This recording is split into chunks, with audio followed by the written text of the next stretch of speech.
오늘은 우리가 조금 결심하고 결단을 하고 좀 마음을 잡아가면서 집중하면서 오늘 말씀을 우리가 들어야 할 것 같습니다.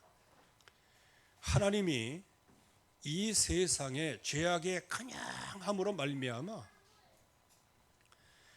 사람 지으셨음을 한탄할 정도였어요.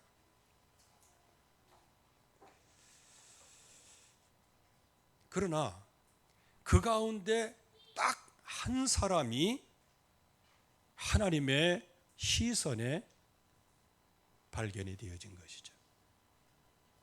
그게 바로 노아라는 사람이었습니다. 그래서 노아는 여호와께 은혜를 입었더라. 여호와께 은혜를 입었더라. 그래서 그이는 의인이라고 말씀하셨고 당대의 완전한 자라고 말씀하셨고 그는 하나님과 동행한 사람이었다. 이게 노아에게는 모든 것입니다. 그래서 사람을 지으셨음을 한탄하신 주님께서 모든 생물을 하나님의 창조한 생물을 다 쓸어버리라고 하시는데 그 중에 노아가 발견된 것입니다. 그래서 하나님께서 그 노아에게 방주를 지으라고 말씀하시죠. 노아는 하나님의 음성을 들을 수 있었어요. 하나님의 말씀이 들려왔어요. 여러분들 여기에서 우리는 자꾸 노아가 방주를 어떻게 만들었다, 어떻게 했다, 어떻게 톱질했다, 어떻게 대패질했다, 그거 생각할 필요 없어요. 가장 중요한 것은 뭐냐? 노아가 하나님의 말씀을 들을 수 있었다는 거예요. 이 시대에 누가 의인이요? 누가 완전한 자입니까? 하나님의 말씀이 들리는 사람이에요. 하나님의 말씀을 하나님의 말씀으로 들을 수 있는 사람이죠. 그래서 하나님께서 그 노아를 통하여서 방주를 짓게 하시고요. 그래서 우리가 주일학교부터 이렇게 다녔으면은 노아가 방주를 몇 년 졌냐 그러면 120년이라고 그래요. 120년. 그거는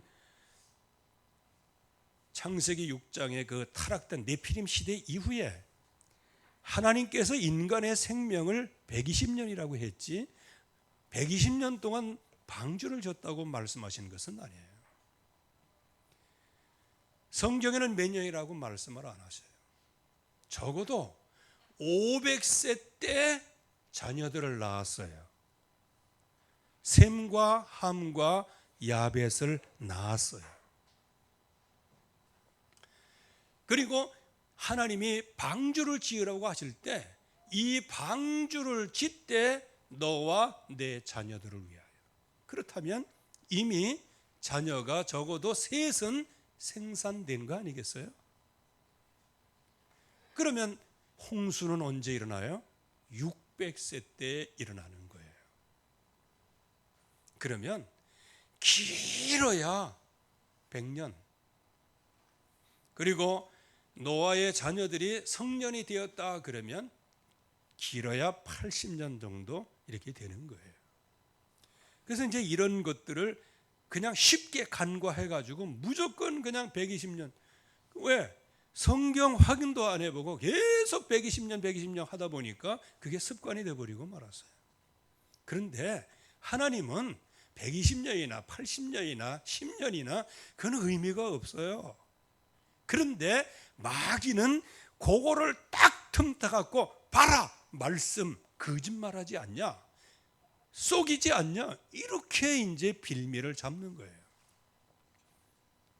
어쨌든 간에 그냥 상식적으로 말씀을 드렸습니다. 다시 한번 말씀을 드리지만 하나님 보실 때는 120년 지나 80년 동안 짓냐 10년 동안 짓냐 그게 중요한 게 아니에요. 진짜 중요한 것은 하나님의 말씀이 들려오느냐 하는 거예요. 그래서 하나님과 동행함으로 말미암아 노아와 8 식구 외에는 인간으로서는 구원받은 사람이 아무도 없어요. 이제 하나님께서 노아 가정을 다 구원하시고요. 그 구원하신 그들을 이제 아라랏산에 머물게 하시고요. 모든 물을 다 이제 빼시고 이제 새롭게 시작을 하는 거예요. 노아 식구 8사람이 새로운 시작을 하는 거예요. 그게 9장 19절 말씀에 노아의 이 세 아들로부터 사람들이 온 땅에 퍼지니라. 새로운 시작이에요. 자, 그러면 당대의 의인이요 완전한 사람의 가정입니다. 그 가정을 통하여 전 세계에 이제 인종이 퍼쳐져 나가는 새로운 시작이에요. 그런데 이 엄청난 새로운 시작을 하는데 제일 먼저 노아가 무엇을 했을까요? 언약을 놓쳤을까요? 아니에요. 특별히 8장 20절에서 21절 말씀에 보면 이제 모든 게 다 물이 빠지고 제일 먼저 한 것이 뭐냐? 하나님 앞에 번제를 드립니다. 그거 보면 진짜 노아는 당대의 완전한 자요 의인이요 하나님과 동행하는 자요 특별히 하나님의 말씀을 그때그때마다 다 듣고 그 말씀을 다 준행하는, 이거는 100% 순종했다. 그 이전에 진정한 하나님의 살아계심을 알았다는 거예요. 그래서 번제를 드립니다. 여호와 제단을 쌓습니다. 이건 뭐예요? 하나님과 엄청난 밀접한 관계를 갖고 있었다는 거예요. 그리고 번제로 제단에 드렸어요. 무엇을 해요? 정결한 짐승을 드렸고 정결한 새 가축을 하나님 앞에 드린 거예요. 즉 예배할 때 가인과 같은 예배가 아니에요. 아벨과 같은 예배를 드린 거예요. 진정으로 하나님이 원하시는 것. 그러니까 거기 뭐라고 말씀하시냐? 하나님께서 그 향기를 받으셨다 그랬어요. 완전히 예배에 성공한 거예요.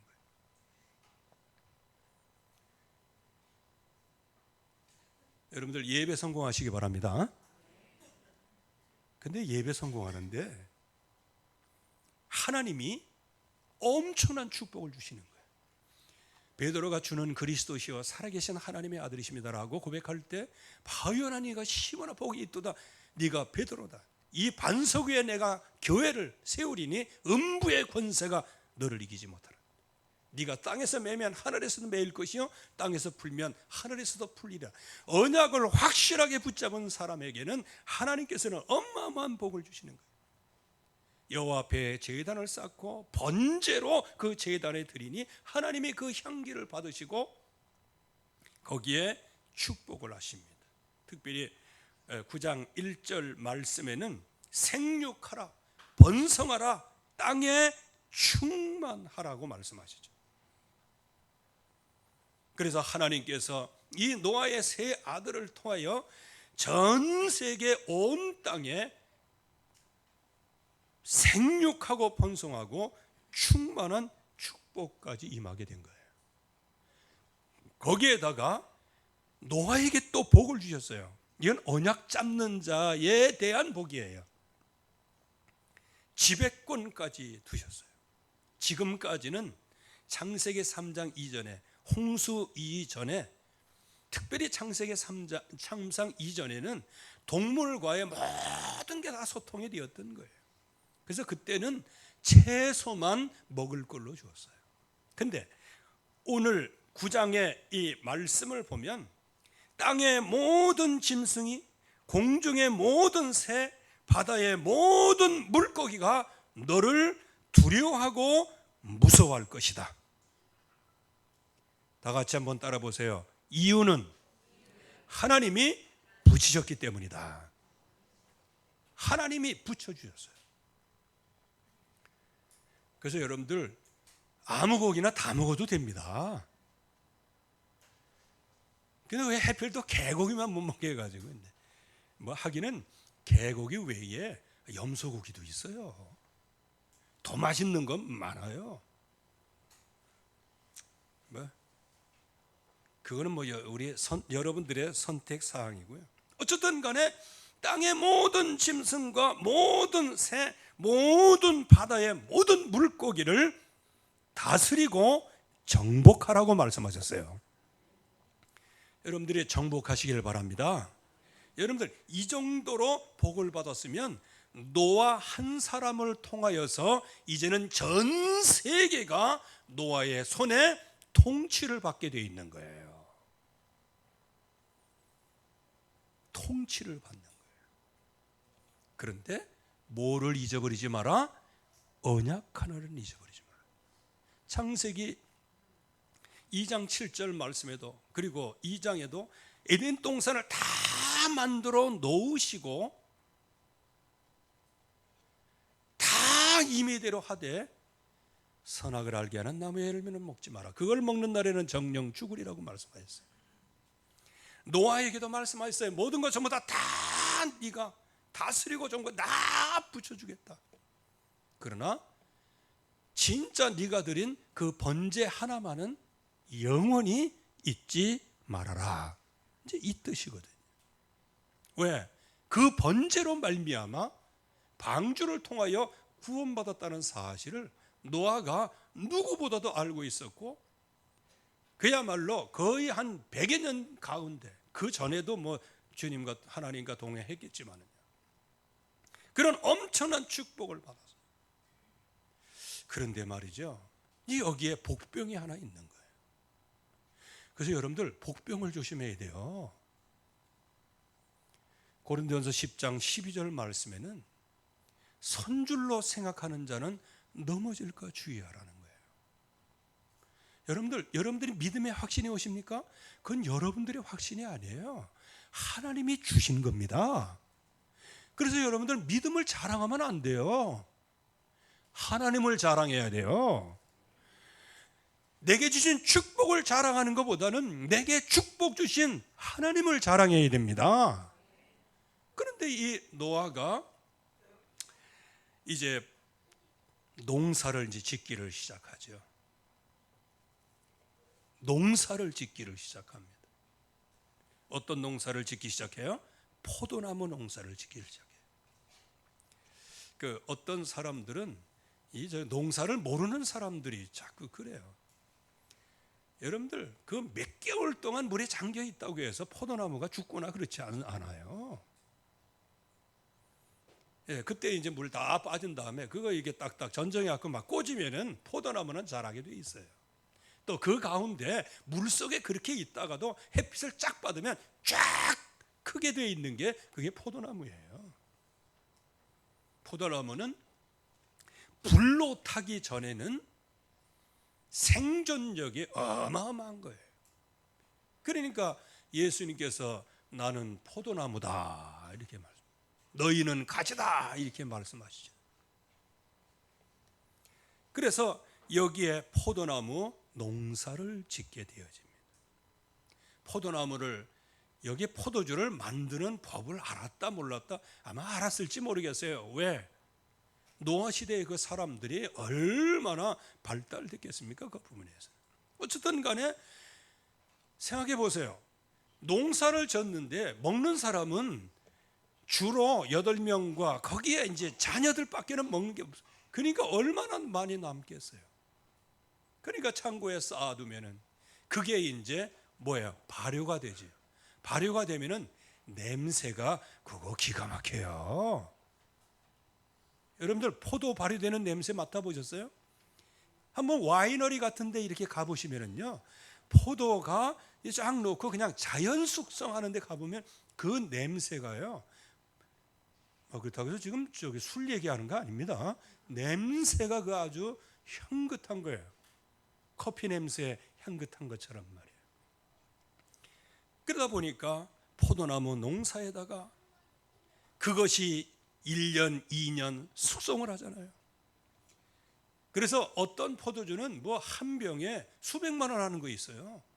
거기에 몇 년도산, 왜 햇빛은 쨍쨍 모래알은 반짝하는 게 그때에 수확해서 만든 거 뭐 이런 게 있어요. 같이 80년, 100년 된 거라도 굉장히 싼 게 있어요. 왜? 그때 그 수확할 때 비가 많이 온 이제 그런 게 있다고 그럽니다. 어쨌든 간에 그를 재어놓고 그것을 하나, 둘 먹다 보니 방주 지으면서도 한 번도 그거 경험할 시간도 없었는데 이제는 아무도 없어. 농사는 너무너무 잘 돼. 포도나무 열매도 엄청나. 포도주 담그지 않아도 지가 담궈져 가지고 포도주가 나오는. 그래서 요 원어로 보면 제가 여기 보면 익숙해진 음주라고 말씀을 드리는데 요때 그 앞에 붙은 그 간사가요 습관성을 얘기한다는 거예요. 즉 노아가 포도나무를 심고 그 포도주로 지금 익숙해진 거예요. 여러분들 오늘 말씀과 같이 이렇게 보면 그날 뭐 어떻게 해가지고 딱 한 잔 먹었더니 그냥 픽 쓰러졌다. 그거 아닙니다. 익숙해졌다는 거예요. 선줄로 생각하는 자는 넘어질까 주의해요. 여러분들 기도 제목을 가지고 확신을 가지고 딱 서면 되는 줄 알지. 며칠 지나면 그거 없어져요. 왜 그래요? 그 언약을 놓치도록 하는 흑암 권세가 있단 말이에요. 익숙해졌어요. 그러다 보니까 어떻게 됩니까? 완전히 그 음주가 익숙해짐으로 말미암아 이제 추태까지 나오는 거예요. 여러분들 벌거벗었더라. 이거는 수치거든요. 왜? 하나님이 입혀주시는 가죽옷의 의미가 있잖아요. 그걸 벗어버리는 거죠. 그러니까 무슨 옷을 벗어버린 거예요? 진짜 하나님이 주신 축복과 평안. 그래서 늘 제가 여러분들에게 말씀을 드리는 거, 먹고 배부르고 살찌니까 결국은 문제가 되는 거예요. 당대의 완전한 사람이었어요. 하나님과 동행하고 있어요. 근데 여기에 만취되는 사건이 일어나게 되는 거예요. 그러니까 그 당시에는 그리스도의 옷을 벗으면 그거 부끄러운 겁니다. 예나 지금이나 마찬가지 아니에요. 완전 홀로동 다 벗고 하는 거 그건 미친 사람 아니면은 그 정상적인 사람이 아니거든요. 왜? 자기 수치를 가리려고 하는데. 근데 이 노아는 자기의 수치를 도리어 그냥 벌러덩하면서 왜? 아무도 없다고 긴장에 풀어줬어요. 마귀는 언제 틈타느냐? 이만하면 됐다라는 순간에 파고 들어오기를 시작해요. 제가 지금까지 한 4, 50년 이렇게 목회하면서 신앙생활 하면서 봐온 것이 뭐냐? 과도하게 확신 있는 사람이 한 사람도 끝까지 살아남는 자를 못 봤어요. 늘 두렵고 떨림으로 하나님 앞에 구원을 이루어 나가려고 하는 그런 사람들이 승리했어요. 오늘 노아를 보세요. 당대의 완전한 자예요. 완전한 자가 잠깐의 긴장을 푸는 가운데 하나님 앞에 무엇을 소홀히 했을까요? 예배를 소홀히 한 거예요. 여러분들 술 취한 자는 하나님 앞에 예배 안 됩니다. 술 취하고 벌러덩 눕고 그냥 벌거벗은 채로 이렇게 있는데 무슨 예배가 되겠어요? 하나님과 동행하는 것을 놓치는 거예요. 하나님이 나에게 주신 그 홍수 재앙에서 건지셨다는 그 구원의 축복을 지금 잊어버리고 있는 거예요. 뭐 때문에? 너무 먹고 배부르고 살찌기 때문이에요.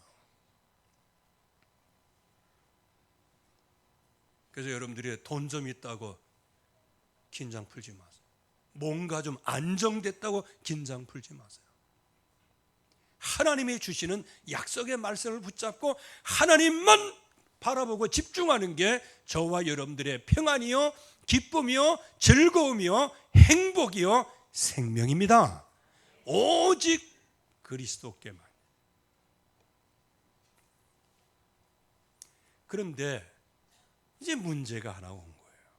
숨겨진 복병에는 언제든지 결정적인 실수가 따라오게 되는데, 근데 그 실수가 그냥 실수가 아니에요. 결론부터 말씀을 드리면 이때 함을 저주를 하기를 시작하는데, 나중에 이 함이 신할 땅에 바벨이라고 하는 곳에 둥지를 트는 거예요. 거기에서 무슨 사건이 일어나요? 바벨탑 사건이 일어나는 거예요. 그래서 언약의 사람이 그 언약을 얼마나 유지를 잘하느냐. 여러분들이 진짜 예수 잘 믿으시기 바랍니다. 평안이 왔다. 그때 언약을 붙잡고 이 평안을 주신 하나님께 찬양하시기 바랍니다. 그래서 날이 갈수록 그 풍성한 은혜를 누려가야 되는 거예요. 제가 아는 몇몇 사람들도요, 진짜 믿음의 사람이에요. 말씀도 잘하지, 설교도 잘하지, 그야말로 뭐 저하고는 저는 잽도 안 될 만큼의 그러게. 근데 어느 날 갑자기 그냥 폭삭 무너지는 거예요. 왜 그럴까요? 너무 긴장해. 너무 긴장을 풀었어요. 여러분들, 마귀는 인간 자체를 무서워하지 않아요.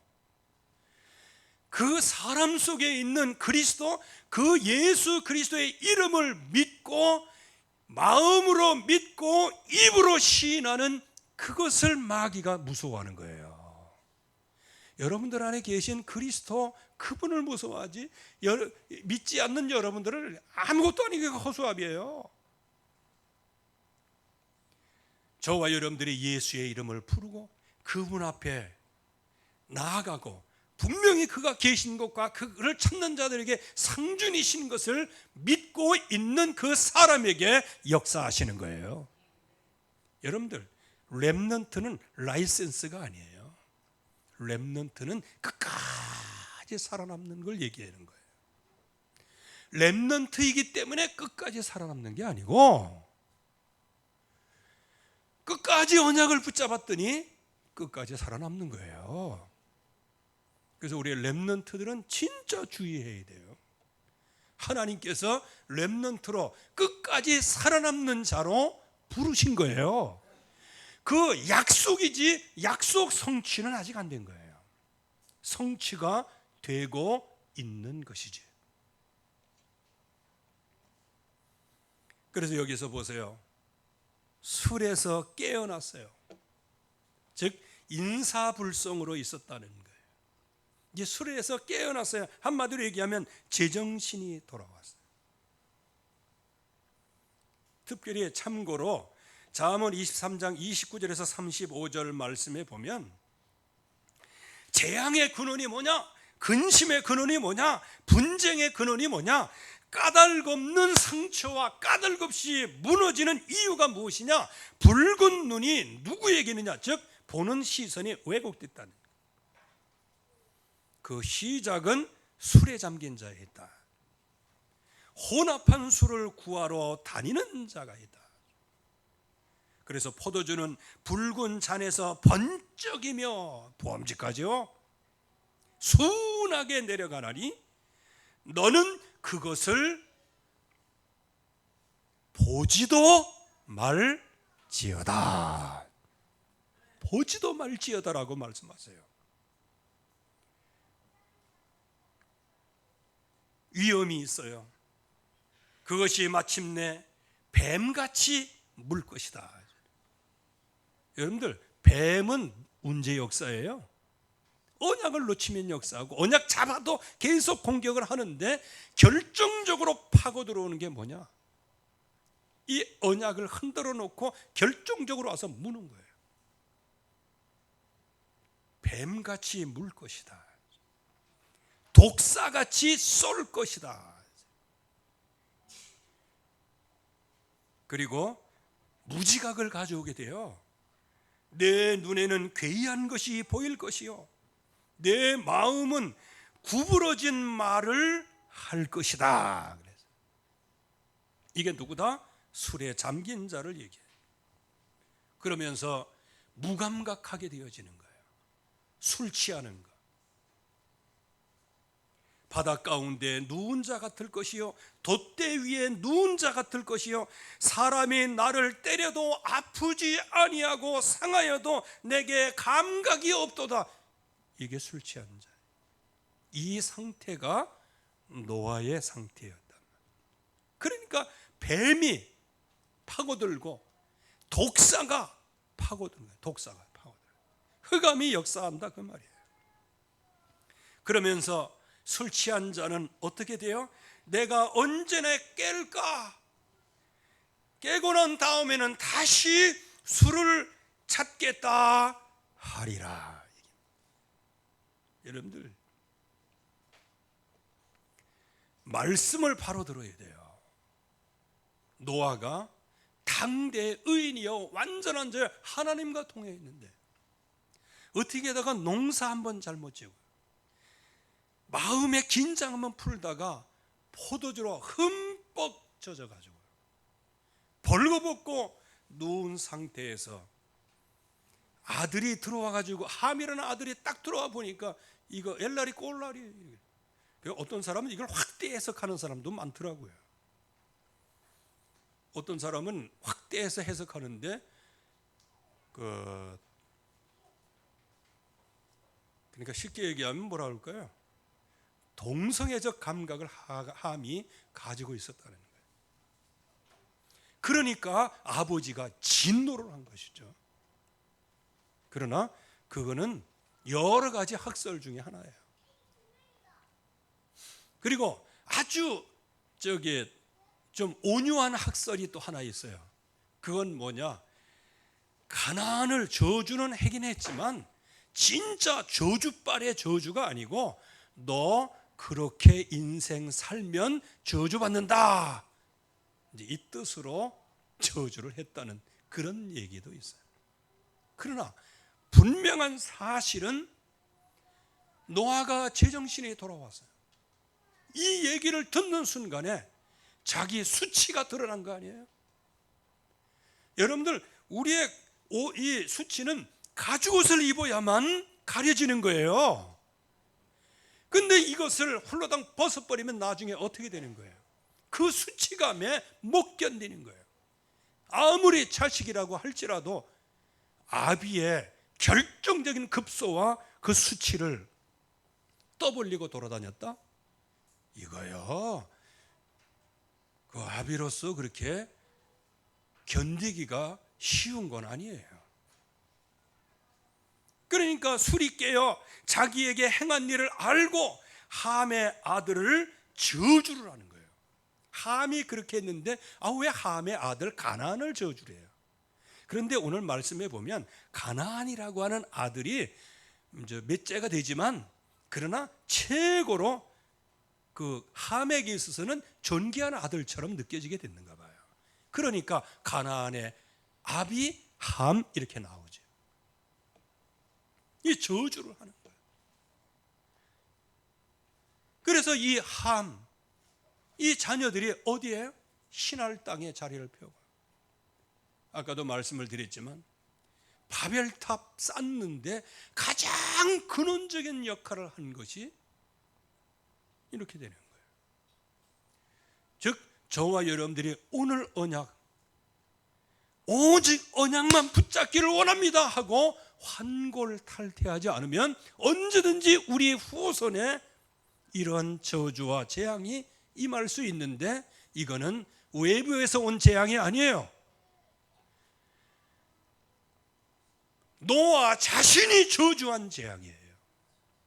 한마디로 얘기하면 여러분 자신이 저주를 해서 아이들이 저주를 받는 거예요. 그래서 부모의 환골탈태를 해야 되는 거예요. 여기 환은 뭡니까? 바꾸는 거예요. 뭘 바꿔요? 골, 뼈를 바꾸는 걸 얘기해요. 탈은 뭐예요? 빼앗다 이 뜻이에요. 탈, 나오는 거예요. 그리고 태는 뭐예요? 아이벨태예요. 그래서 내가 이 제목을 잡으면서 야, 이게 그래, 지금까지 우리의 골격, 이거를 우리가 망대라고 표현하죠. 지금까지 있는 망대는 전부 다 쓸어버려라. 그리고 그 세상의 얘기를 계속 주머니에 담고 있던 그 태를 다 빼버려라. 그래서 오직 예수는 그리스도, 이 언약만 여러분들의 심령 속에 깊이 간직하라. 이게 하나님이 우리에게 주시는 말씀인 거예요. 노아의 이런 실수가 후대에 저주를 가져오게 됩니다. 여러분들 생육하고 번성하고 땅에 충만한 거 땅을 다스리고 정복하라고 그랬어요. 생육하고 번성하고 땅에 충만하라고 그랬어요. 그런데 이 언약이 너무 자존심과 또 너무너무 그 속에 있는 분노와 또 아비의 수치를 보고 그걸 가지고 떠버리고 다닌, 아마 온갖 상상을 다 했을 거예요. 그러다 보니까 생육하라, 생육은 어디서부터 나와요? 자식에서부터 나오는 거 아닌가요? 후대 사역이란 말이에요. 생육하라, 번성하라, 땅에 충만하라, 이거 놓치고 그 중에 그냥 나에게 뭐 나쁜 짓 한 것도 아닌 것 같아. 단지 이제 부모를 좀 그렇게 했을 뿐이죠. 그렇게 해서 어떤 사람은 퀘스천 마크를 가져요. 과연 자식을 그렇게 저주할 것이냐? 어쨌든 간에 그거는 나중에 하나님께 우리가 다시 물어봐야 하고요. 여기서 함의 아들을 완전히 저주를 해서 나중에는 바벨탑 운동을 하는 근본이 되어지는 것이죠. 그러면 여기 자녀, 함은 누구예요? 자녀잖아요. 함에는 가나안의 아버지예요. 아버지의 하체를 봤어요. 이거를 공개적으로 알렸어요. 결국은 저주를 받습니다. 요즘에도 참 그런 건 너무 많아요. 뭐 개혁한다 뭐 한다 하면서 그냥 자기 아비에게 여러분들 그런 개혁은 그거 저거 공산당 개혁이에요. 문화혁명이야, 문화혁명. 무슨 문화? 아버지 아들이 무슨 소용이 있냐? 같은 계급이지. 이렇게 되는 거예요. 그러고 그 전에 김중건 목사님 간증을 이렇게 우리 올려놨었잖아요. 간증을 이게 들어보면요, 그 목사님 가정이 그래도 거기에 그 머슴을 두고 살았을 만큼 조금 여유가 있었는가 봐요. 그런데 그 젊은 머슴아, 그게 하나가 공산당 완장을 하나 차더니 자기가 섬기고 있던 어르신들을 몽둥이로 때려 죽였어요. 앞에서 가족 전체를요. 그래서 김중원 목사님이 그 아버지가 몽둥이에 맞아가 죽어가는 것을 지금 보고 있는 거예요. 그러면서 그분의 간증이에요. 주는거나 나중에 절명할 때까지 그 이름을 불렀다는 거예요. 그러면서 그분은 예수 그리스도의 십자가를 볼 때마다 그 생각이 나서 늘 폭풍 같은 오열을 한다는 거예요. 왜? 내 아버지도 돌아가실 때 내 이름을 숨이 멈출 때까지 부르셨는데, 나를 사랑하사 나를 위하여 자기 몸을 버리신 우리 주 예수 그리스도께서 나를 부르시면은 이거는 영원한 부르심이 아니겠냐 하면서 그 십자가의 은혜, 주님의 내 이름을 부르시는 그 은혜를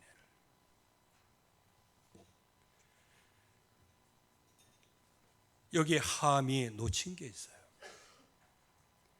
그 후에 나오는 말씀이지만 그때나 지금이나 똑같은 거예요. 주 안에서 순종하라, 이것이 옳으니라. 약속 있는 첫 계명이다. 잘되고 땅에서 장수하는 것이에요. 그리고 마음에 하나님을 두기를 싫어하는 자의 특징 중에 하나가 뭐냐? 부모를 거역하는 거예요. 어쩌면 함 속에 아버지로부터 내려오는 그 믿음, 방주를 지으면서 수십 년 동안에 붙잡은 그 언약, 여기에 흑암의 역사한 것으로 보이게 되어집니다. 그래서 신명기 21장 18절에서 21절 보면 패역한 아들이 되는 거예요. 잠언 30장 17절 말씀엔 아비를 조롱하고 어미를 싫어하는 자는, 이렇게 나오고 있고요. 그 눈은 골짜기에 까마귀에 쪼이고 독수리 새끼에게 그 눈을 먹히리라고 말씀하십니다. 이런 정도까지예요. 부모와 자식 간에 이게 하나님이 맺어주신 그 천륜 관계는 말이에요. 레위기 18장 6절에서 19절 말씀에는 하체를 범하지 마라, 하체를 범하지 마라. 뭐 범한다는 얘기는 여러 가지 의미가 있지만 어쨌든 간에 함이 한 것은 아버지의 하체를 범한 것과 같은 거예요.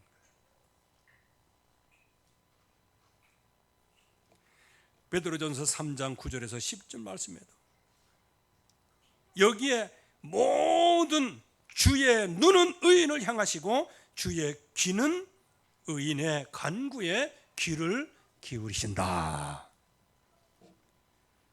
그래서 결국에 가서는 이 함이 그 후손과 함께 바벨탑. 그래서 여러분들 보세요. 이 당시에 셈의 후손 아브라함 외에는 전부 다 바벨탑에서 전부 다 흩어지고, 그래서 하나님께서 노아를 부르셨듯이 아브라함 한 사람을 불러내서 믿음의 조상으로 삼으시는 거예요. 노아 한 사람의 실수로 한 그 저주, 이것이 함에게는 얼마나 큰 저주로 임했는지. 그래서 저와 여러분들은 가정을 지키는 사람입니다. 우리 후대를 지키는 사람이에요. 정말로 지금 내가 잘 나가고 또 못 나가고 그게 문제가 아니에요. 나를 시험하시는 분도 하나님이시요, 나를 축복하시는 자도 하나님이시요, 나를 다루어 보시는 자도 하나님이시요, 내게 은혜를 부어주시는 분도 하나님이시요, 모든 것이 우리 주 예수 그리스도의 은혜입니다. 어려움은 내가 다른 곳에 가고 있다는 거예요. 지금 내가 힘든 것은 뭔가 다른 것을 지고 있기 때문인 거예요. 우리 주 예수 그리스도의 멍에를 매기만 하면 가볍고 쉬운 멍에를 갖게 되어집니다. 여러분들의 인생길이 가볍고 쉬운 인생길이 될 거예요. 그 문제를 해결하기 위하여 우리 주 예수 그리스도가 십자가에서 모든 문제를 해결하셨습니다. 그래서 이 언약만을 나의 뼈대로, 언약만을 나의 태의 마음의 태 속에 담으려고 할 때, 이때에 우리의 후대는 승리하게 될 것입니다. 환골탈태, 축복과 저주의 갈림길이에요. 우리 후대의 축복과 저주의 갈림길이 될 수도 있는 거예요. 그래서 예수 그리스도의 이름으로 화석화된 불신앙이 그리스도의 흔적이 되게 하여 주시옵소서. 이걸 놓고 진짜 기도하셔야 돼요. 그리고 석회화된 이 사명감이 이제는 하나님이 주시는 부드러운 마음을 주셔서 어떤 현장에서든지 굳어져 있지 아니하고 주님의 완전한 인도를 받고 나아가게 하여 주시옵소서. 경직된 나의 신앙생활이 이제는 주님의 성령의 숨결 안에서 풍성한 응답을 누리고, 그래서 완전히 고체화돼 버려서 에스겔 골짜기에 완전히 공동묘지가 되어갔던 우리의 모든 신앙생활이 주님의 생기로 말미암아 생명의 큰 군대가 되는 역사가 있기를 바랍니다. 특별히 내게 있는 이 무감각이 있어요. 술 취한 자처럼 무감각해요. 돛대 위에 앉아 있으면서도, 누워 있으면서도 나는 안전하다 안전하다 그러는 거예요. 지금은 안전한 시대 아니에요. 우리의 영원한 견고한 망대 여호와의 이름에 들어가지 않으면 완전한 인생을 살아가는 자 아무도 없어요. 여러분들이 오직 예수 그리스도의 이름으로 환골을 탈퇴하기를 주의 이름으로 축원합니다. 하나님의 은혜 감사합니다. 오늘도 주의 말씀으로 충만히 역사하여 주시옵시고, 이 말씀이 우리의 심령 속에, 영혼 속에 잘 박힌 모처럼 박히게 하옵소서. 예수 그리스도의 이름으로 기도하옵나이다. 아멘.